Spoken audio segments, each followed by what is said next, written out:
नमस्कार welcome my new mini blog. आज मु सकाळ प्रस्तुत करने रेडी करदेली छतु भजा। आज आमको किछिटा पुआल छतु मिलता ता सहित अल्प किछि बिडनी छतु भी मिलता। प्रायतः आम आम बाड़ी पुआल छतु खाऊ। आउ रोषेई मु आज प्रस्तुत करी छतु तरकारी कि माछ भजा। आम बेलार भाभी आज टिके डैम आड़े बुली जीवु। आ रोषेई सारी खा पी सारी शोईकी उठिला परे इवनिंग रे आम बाहर जाइथिलु आम डेरजेंग डैम। देखो आम डैम केते सुंदर दृश्य। आ बहुत गुड़े कासतंडी फूल भी होता जोड़ा बहुत सुंदर लगुला। अर्णव बहुत एंजॉय करथुला पानी को देखिकी। आपण मान जदि केबे डैम आड़े आसिबे एमती दृश्य देखिबे आपण को भी बहुत भल लागिबो। प्रायतः आम सबुदिन इे टिके टिके बुला बुली करबा पई जाऊ। एडिके आसिले एदिपाई भल लागे बहुत सारा पानी थाए ऊपर पूरा ठंडा ठंडा पवन भी चले सेथिपाई बेसी भल लागे। आउ इवनिंग टाइम रे आसले सूर्यंकर किरणटा पानी रे पड़िले आउ टिके से दृश्यटा सुंदर लगे। अर्णव को मुझे सब देखौतिली। अर्णव पानी देखी भी बहुत खुशी थिला। आउ डंगा भी एठी बहुत गुड़े चलुथिला सेटा देखिकी से आहुरी बेसी खुशी थिला।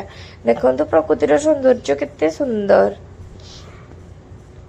सतरे एमती गोटे गोटे जगह थाए जोड़ी गले आपण मुंडर जिते माने जाम थाउ जिते गरम थाउ कि टेंशन थाउ एडिके आसला पर आपण को निश्चिंत भल लागिवो। जदि आपण को केबे समय मिले निश्चिंत जगह को थरे बुली आसीबे बहुत भल लागिवो। आमे भी एडिके प्रायतः बुलाबुली करबा पई आसु। एठी आमे बुलाबुली करि सारिके बाहरिलु टिके भूख लागिला आ टिके आमे पांपड़ चाट खाइ देलु। आ खाइ सारला परे आमे घर को बाहरिलु कारण टिके राति आसलाणी ना बेसी टाइम भी रहिले भल नहीं। घरे पहुंचला बेलू आम घर के बहुत सारा छोट छोट पिला माने थिले। देखिला बेलू गोटे सुंदर पेचाड़ी आम घर को आसीथिला। देखुना केमती बसछि। आ मु ता पाखु जेतेबेले गली से पूरा कैमेरा को जेमती लुक देला परी अनेला।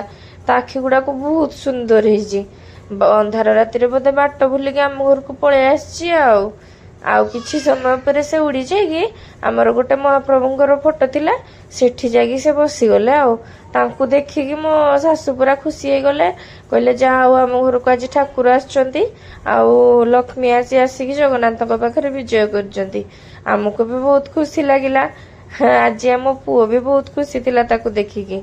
आजिर वीडियो जदि भल लागे निश्चिंत सब्सक्राइब और लाइक करिवे। जय जगन्नाथ।